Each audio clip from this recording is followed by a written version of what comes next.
បាទជំរាបសួរបងប្អូនបាទស្វាគមន៍កាន់វីដេអូខ្ញុំបាទជាតិបាទថ្ងៃនេះខ្ញុំបាទចង់វិភាគការប្រកួតបាទ Foreman បាទនៅសង្វៀន PNN បាទពីប្រកួត40លានរៀលបាទក្នុងនោះបេក្ខភាពមាន4រូបបាទមានយ៉ាស៊ីនប៊ុនស្ធាបាទគឺសវណ្ណឃីមនិងកីឡាករកំពុងតែឡើងជើងបាទប៉ុងធីរីបាទ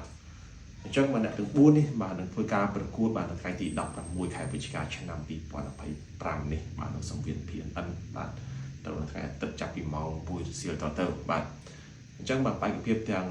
3ទាំង4រូបនេះបាទគឺបងប្អូនតាមដានក៏ដូចជាទស្សនាកន្លងមកគឺបានស្គាល់ពីសមត្ថភាពហើយបាទក្នុងនោះយ៉ាស៊ីនធ្លាប់ប៉ះទាំង4សធាធ្លាប់ប៉ះ4សធា2ដងបាទគឺឈ្នះ2ដងប៉ះគឺសវណ្ណឃីមវគ្គដាច់ទាត់ម្ដងបាទនៅសង្វៀនថោតបាទគឺទាត់សវណ្ណឃីមឲ្យសន្លប់ចំណែកឯប៉ុងធីរីបាទបងប្អូនអត់សូវ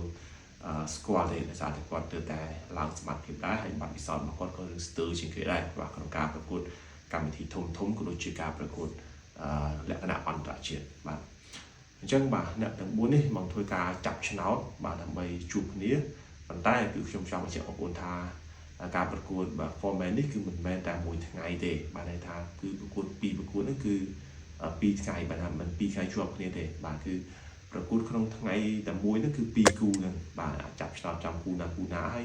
អ្នកឈ្នះគឺអត់ជួបគ្នាក្នុងថ្ងៃហ្នឹងទេបាទគឺឲ្យកីឡាករទាំងពីរហ្នឹងគឺសម្រាប់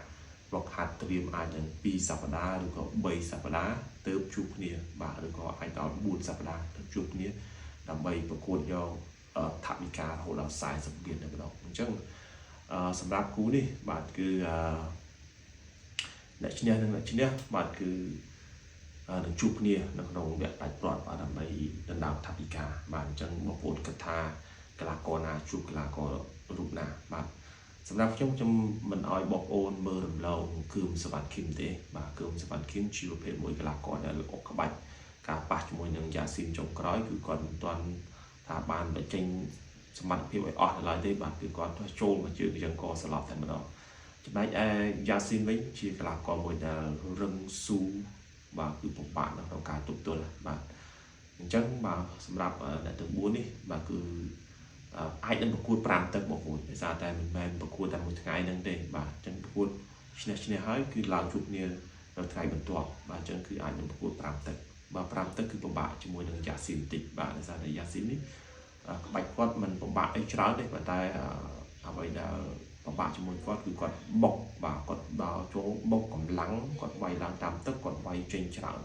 កន្លែងណាក៏គាត់អាចវាយបានបាទកែជង្គង់ទាត់ធាក់បាទគឺគាត់បុកយកទៅដល់ហើយជាពិសេសគឺគាត់ស្វិតបាទមិនងាយបែកមិនងាយបាត់បង់ស្មារតីក៏មិនងាយស្លាប់ដែរបាទអញ្ចឹងអ្នកទាំង4នេះគឺអ្នកដែលមានភាគរយច្រើនទី1គឺយ៉ាស៊ីនទី2គឺសវណ្ណឃីមទី3ប៊ុនសធាហើយទី4គឺប៉ុងធីរីបាទតែប៉ុងធីរីក៏មិនអាចមើលស្រាបគាត់បានដែរទោះបីជាគាត់ទើបតឡើងមកមែនប៉ុន្តែមកមិនមានសមត្ថភាពល្អមិនមានសមត្ថភាពខ្លាំងក៏គេមិនផ្ដល់ឱកាសគាត់ដែរហើយក៏ជារឿងល្អមួយដែលផ្ដល់ឱកាសគាត់ដើម្បីលេងកម្មវិធីធំដែរអញ្ចឹងយើងចាំមើលការចាប់ឆ្នោតនេះនិយាយរួមអ្នកទាំង4នេះគឺមិនអាចមើលស្រាបដូចគ្នាយ៉ាស៊ីនទោះបីជាធ្លាប់ឈ្នះកីឡាករគុណខ្មែររបស់យើងច្រើនប៉ុន្មានប៉ុន្តែការប្រកួតនេះអាចនឹងពិបាកដែរសារតែ4នាទីគាត់ធ្លាប់បាយជាមួយហើយគឺសវណ្ណឃីមគាត់ធ្លាប់បាយជាមួយដែរនៅតែប៉ុងធីរីបើចឹងបើសិនជា4នាទីនឹងគឺសវណ្ណឃីមចាប់ឆ្នោតប៉ះគឺអាចនឹងពិបាកដែរដោយសារតែអ្នកទាំងពីរនេះគឺដឹងអំពីរបៀបនៃការវាយរបស់យ៉ាស៊ីននេះបើសិនជា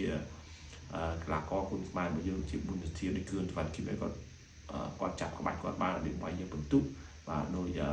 ឌឹមសរុបវាយមួយមហាម៉ាត់អញ្ចឹងគាត់របៀបវាយឆ្លាតបាទវាយយកបន្ទុកបាទកុំបដូរផ្ដេសផ្ដាស់បាទ4ជាការប៉ះលើកទី2នេះក៏បដូរញាក់សាច់ដែរល្អមើលដែរបាទតែបើថាលេងយកបាទបន្ទុកអាចនឹងវាយយកឆ្លាតបាទដូចជាហឹមកំរៀងព្រោះយ៉ាស៊ីននេះប៉ះហឹមកំរៀងអត់ដែរឈ្នះទេបាទប៉ះហឹមកំរៀងអត់ដែរឈ្នះទេអញ្ចឹងគឺសវណ្ណឃីមអាចរបៀបនៃការវាយរបស់គាត់អាចសិក្សាពីហឹមកំរៀងបានដោយសារតែគឺសវណ្ណឃីមរបៀបនៃការវាយរបស់គាត់គឺឆ្លាតវាយយកបន្ទុកបាទកិច្ចមួយវាយមួយចឹងដែរប៉ុន្តែ4ជាគឺគាត់អត់សូវវាយចឹងទេបាទ4ជាគឺគាត់ចូលចិត្តរបៀបចូលទៅដាច់ដែរបាទគាត់ចូលចិត្តបុកបាទដូរកែងជង្គង់ហើយតែគាត់ស្វិតគាត់ស៊ូដែរបាទអញ្ចឹងកីឡាករគុណខ្មែររបស់យើងអាចសិក្សាពីរបៀបនៃការវាយរបស់ហឹមកំរៀងថាធ្វើយ៉ាងម៉េចទើបអាចយកឈ្នះយ៉ាស៊ីនបានអញ្ចឹងគឺ អ្នកទាំង4នេះបាទនឹងចាប់ឆ្នោតជួបគ្នាហើយអ្នកឈ្នះមិនមែនប្រៃតែក្នុងថ្ងៃហ្នឹងទេឈ្នះហើយគឺទៅវឹកហាត់រៀងខ្លួនដើម្បីត្រៀមមាននៅក្នុងជួបវគ្គដាច់ផ្លាត់អញ្ចឹងយើងអត់ទាន់ដឹងថាអ្នកណាចាប់ឆ្នោតប៉ះអ្នកណាប៉ុន្តែមកខ្ញុំគិតថាយ៉ាស៊ីនគឺនឹងមិនស្រួលទេបាទអញ្ចឹងភាគរយបើតាមខ្ញុំគិតខ្ញុំឲ្យភាគរយល្អទៅលើគឺសវត្ថិគីមបាទគឺសវត្ថិគីមនេះគាត់នឹងចាញ់កម្លាំងតិចប៉ុន្តែបើសិនជាប្រគួតតែមួយថ្ងៃហ្នឹង5ទឹកតែម្ដងគឺខ្ញុំឲ្យអត្តភាពទៅលើគឺសវត្ថិគីមព្រោះថាគាត់លេងពីប្រកួតម៉ាតុនកន្លងមកគឺភាគច្រើនអវៈដាច់ផ្លាត់គឺគាត់ទុនបាទគាត់អស់បាទសម្រាប់គឺសវត្ថិគីមតែលើកនេះអត់ទេបាយមកប្រកួតហ្នឹងចប់សពគ្រប់ហើយរងចាំប្រកួតបន្តអញ្ចឹងខ្ញុំឲ្យអត្តភាពទៅលើគឺសវត្ថិគីមថាគាត់នឹងធ្វើបានល្អបាទមិនថាប៉ះកីឡាកររូបណាទេបាទមិនថាប៉ះកីឡាកររូបណាទេសារតែកម្បាច់នៃការវាយរបស់គាត់គឺមិនប្រើកម្លាំងច្រើនទេអញ្ចឹង